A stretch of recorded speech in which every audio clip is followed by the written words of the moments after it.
they won't be spending Thanksgiving at home. That's the case for a family in Titusville who say they've got a lot to be thankful for still this year.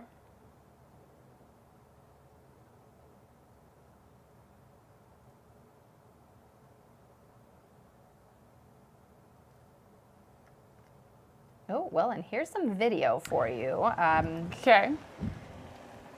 This area is no stranger to flooding, unfortunately. So they've been dealing with it on and off. It's an area that's prone to flooding. We've covered it many times already over the last couple of months. So this was more so, going back and looking at the people who, are still dealing with those damages. We know that all too well here locally from our August flood. There's still a lot of cleanup that has to continue. Yeah, and even some of these areas that have been hit by flooding, even here, I mean, you think about it's not gone in a day. There's the residual mold that starts to build up. A lot of the drywall needs to come down. Wood sometimes needs to be replaced. And a lot of the crews that have been doing this are busy. Their hours are booked up. So even areas in Florida that were impacted by this, we're also dealing with some of those impacts here where people may not necessarily have their home for the Thanksgiving holiday like they typically do. So this family here and others, we've been seeing, people reaching out, at least trying to find another place to go. But we are continuing to, again, give prayers and help that people will be able to kind of pick up the pieces as we step through the holiday season in the upcoming months. Absolutely. Yeah. Well, parts of Texas have also, been dealing with flooding over, especially this weekend. Here's more video from you. This is from Fox Weather. Shows what it looked like Thursday in Menard County, if you're familiar. That's about 2.5 hours northwest of San Antonio. So some areas saw, get this, 10 inches of rain, with most of it falling within a 6-hour period. People at local RV parks and campsites were asked to evacuate. Man, it's definitely not a good scene there, seeing more rain in areas as well. And again, while we talk about the impacts to housing, that's going to impact also streets, drainage systems, all these things, pipes for people's homes where their water's draining out. So a lot of issues with flooding there. But Texas isn't only just dealing with flooding. They have another problem on their hands. Yeah, this one's an interesting one, and you're probably familiar with it. So recently, Google invested $40 billion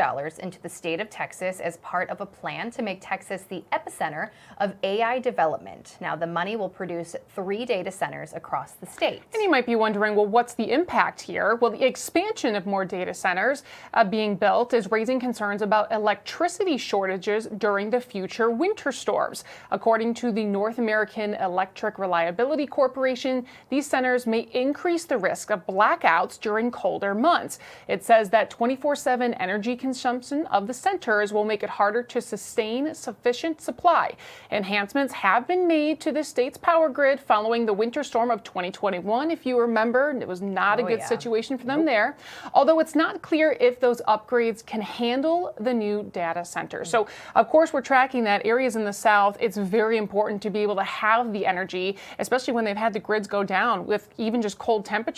So it definitely will be something to analyze in the future with more of these centers popping up. Yeah, absolutely. Yeah. Well, let's talk about winter a little bit because it's that time of year. I know this is one of your favorite shots for a camera. The Arizona Snowbowl Ski Resort. Yes, it opened up on Thursday, 1 day ahead of schedule. So some people, of course, were happy to hit the slopes a little earlier. It then, continued into the weekend as 10 inches of snow fell, making it a wintry scene. So this was video from the resort on Saturday night. Now take a look at this video because we're going to switch it over to Sunday. Oh my goodness. You can barely see anything, right? Quite a different scene as it was very foggy in Flagstaff. But again, that didn't keep people from hitting the slopes going out there. A little more dangerous, might not see if Bigfoot's in your way or if it's a skier, right? But the mountains by the end of the weekend got more than 4.5 feet of snowfall over the past several days there. So a lot of people, they're looking forward to the winter months, being able to take out the skis, the snowmobiles, the snowshoes, and needless to say, there's not a shortage of people going there. No.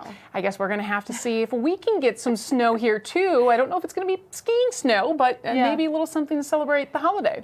Seeing video like that also is just so fascinating. Real quick before we go into regional. Arizona and those southwestern states are just incredible because we always talk about the record heat all year long, but you get into those higher elevations and you get feet of snow. It's just really amazing what some of these states have It's a within mixture them. of things, right? You never know. We It kind of is. get that too here this time of year by the lake for some of our earlier Yes, so true. snowfalls. It's fall, and then you can go, 5 miles or less inland, and there's a lot of snow. And the lake this time of year is very warm, so typically that can cause some differences in snow total accumulations. But it does remind me of some of those states where it's just a vast difference depending on where you are.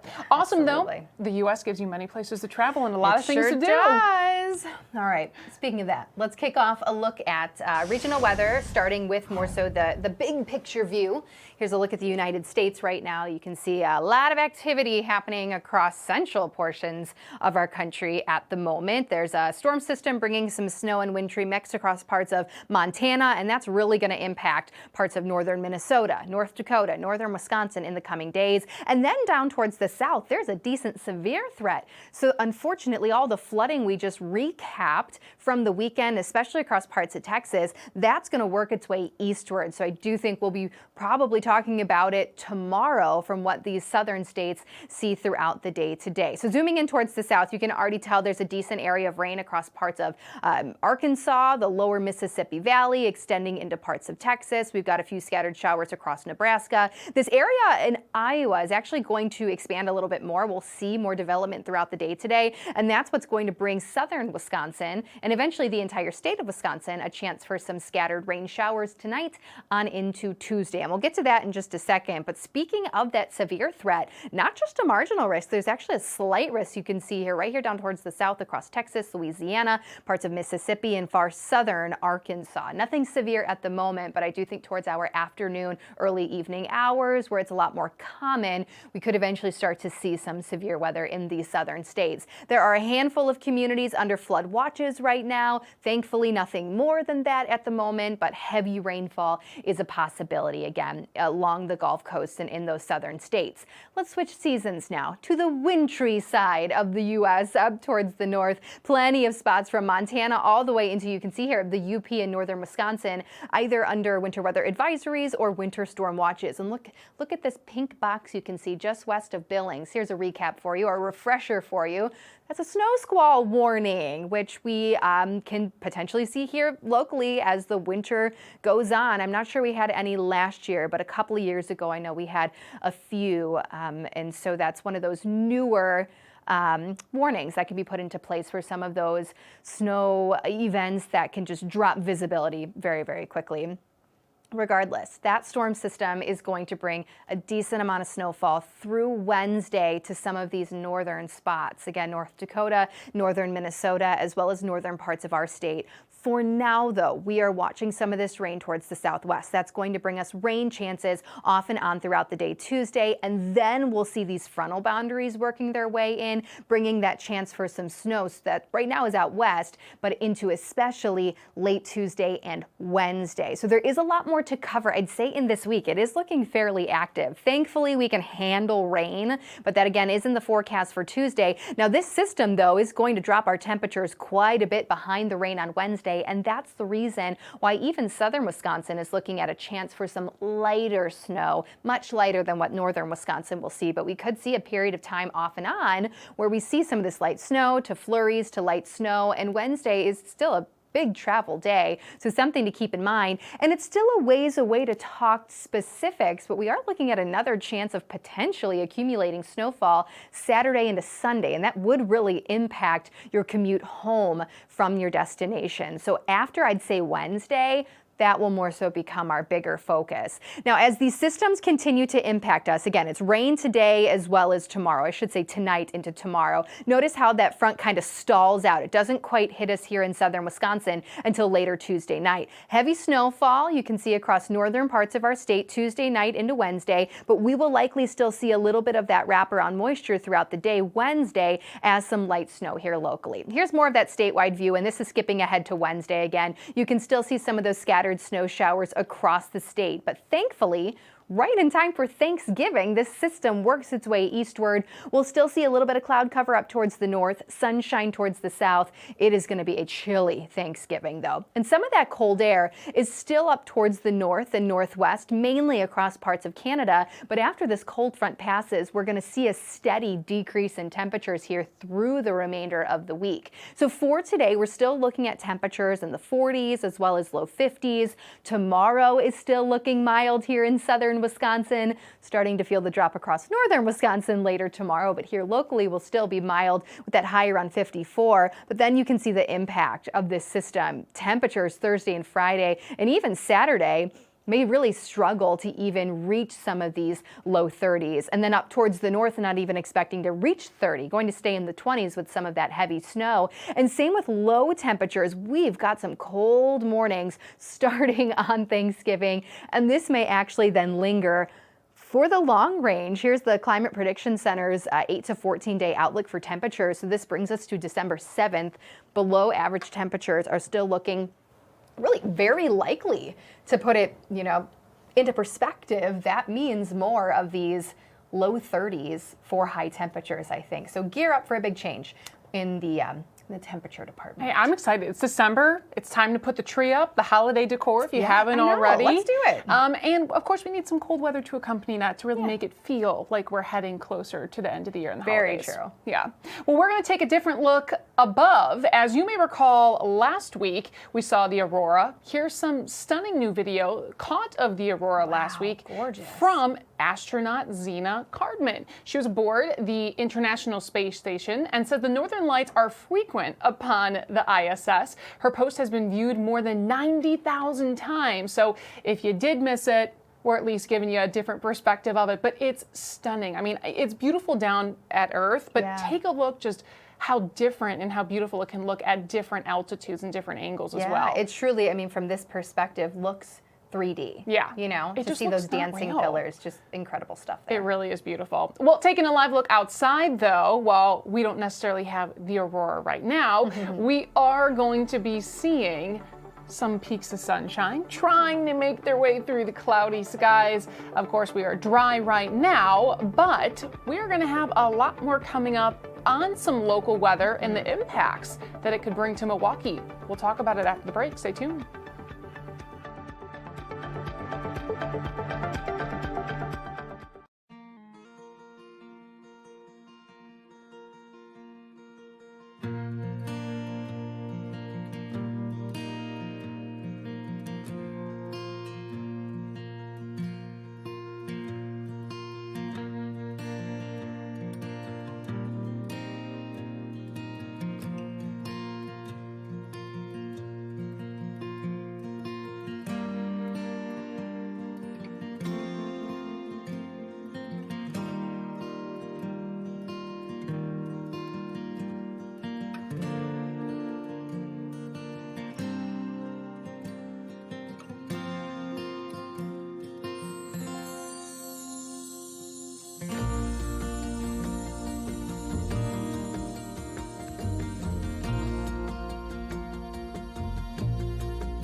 Welcome back, everybody, to Wisconsin Weather Experts right here on Fox Local.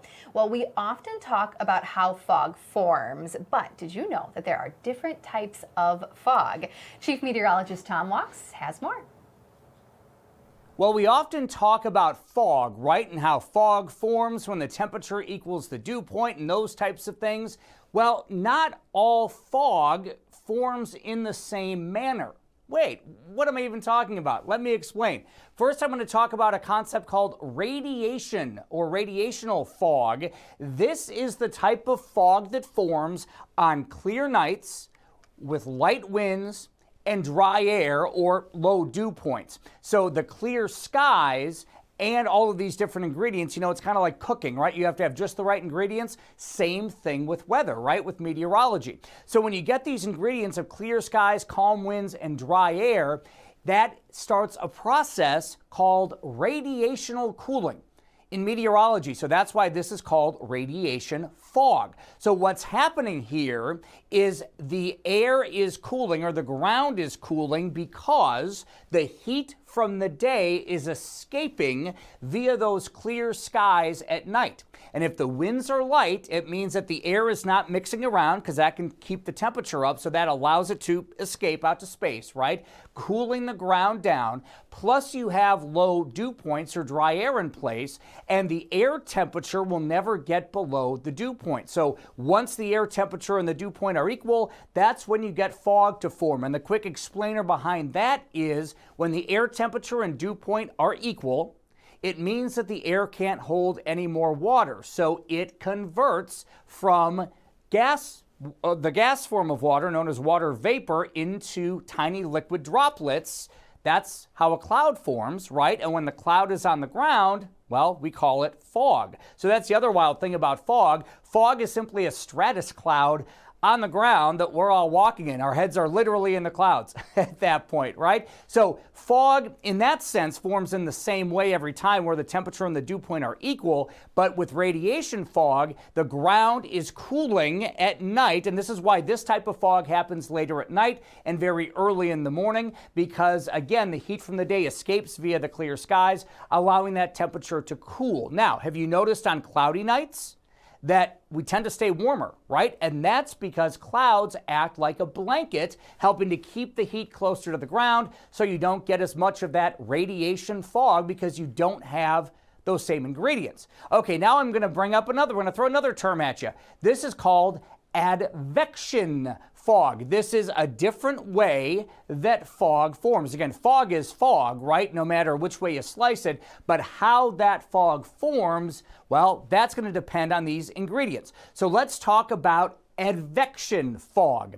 Advection fog is pretty common in the colder months, particularly as we head into late fall, winter, and parts of spring. This is where you have a cold ground, and then you have warm, moist air advecting in above it. Wait a minute, what do I mean by that? You've heard of convection, right? And that is the vertical transport of air. Advection is the horizontal transport of air. So often in this case, it would be like a warm front coming through, and that would increase the dew point. So instead of the temperature falling to the dew point, often in these cases with advection fog, it's moisture advecting in, so it's causing the dew point to rise, and that in turn is creating that fog. So again, that is called advection fog. So here's another way to look at that. As that moist, warmer air moves over the cold ground, that moist air is cooled to saturation. So you're actually bringing in higher dew points, but that warmer, moist air mass is cooling down because that colder ground is refrigerating that air. And I mentioned it's usually with a warm frontal passage when we see that. Fascinating stuff, right? Sorry, we are just we're talking about conversation school about meteorology school, so it's just amazing. Keeping your old textbooks and things like that. Right. Anyways, we do deal with fog quite often here being by the lake. As Tom just mentioned, there are a couple of different types, but I think we have those key seasons, spring and fog, where we really deal with fog here locally. And Lisa, you actually dove into some of our climate stats. Yeah, I did a lot of number crunching this morning, still pulling out the old school handy dandy material. But Milwaukee averages 11 days a month with some sort of fog and or mist. Now, in terms of dense fog, where we really have big impacts and those advisories get put out, Milwaukee averages 2 days a month with dense fog a year. So this is still impactful. When you talk about different types of fog that happen in different months, as Tom's been mentioning, how they form, it is something that we have pretty frequently here in Southeast Wisconsin, which is why it's important to make sure, whether you're commuting in the morning, commuting home, that you are weather aware, especially on a day when visibility is low. Yeah. Absolutely. All right, let's take a live look outside right now. We have a little bit more coming up on Wisconsin Weather Experts. Again, we've got a little bit of cloud cover here locally, but the rain will hold off until later this evening. We'll talk more in just a few minutes, right after this break.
Well, welcome back to Wisconsin Weather Experts. We've talked a lot about weather nationwide, especially heading into a busy holiday week.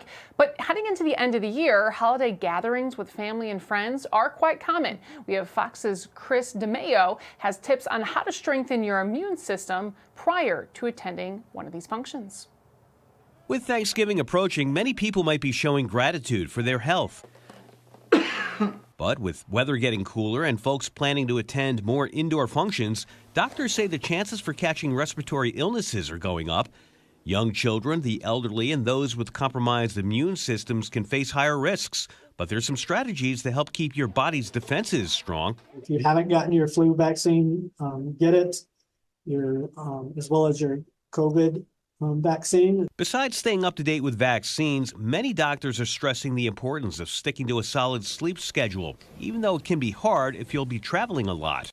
If you're feeling less tired, you're not going to be getting as sick. And if you're taking public transportation to your holiday destinations, using hand sanitizer and wearing a face mask can add extra protection. In case you are sitting beside someone that might be starting to cough a lot, you don't know if they're getting over an illness or coming down with an illness. Hosts can also leave windows cracked for extra airflow and encourage their guests to frequently wash their hands. But if you or someone you know is feeling sick, you don't want to be the reason that a whole gathering of people get sick afterwards. So if you are sick, stay home. Meanwhile, doctors also say regular exercise could be a great way to de-stress and strengthen your immune system this season. Chris DeMeo, Fox News. Always good to know those basics heading into such a busy holiday time. Yeah. So just pack on the vitamins, all those supplements too. Vitamins, getting sleep, washing the hands, and the best thing, calories don't count. They so don't. eat as much as you can. From now until January 1st. Yes. Okay.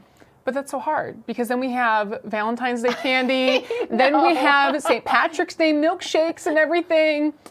So, it's okay to divulge a little bit. Everything's good in moderation, right? Yeah. Well, stay tuned. You can tune in with us tomorrow again on Wisconsin Weather Experts right here on Fox Local at noon and our YouTube page. We'll have a lot more information on what you need to know happening not only locally here, but across the country. Thanks for watching.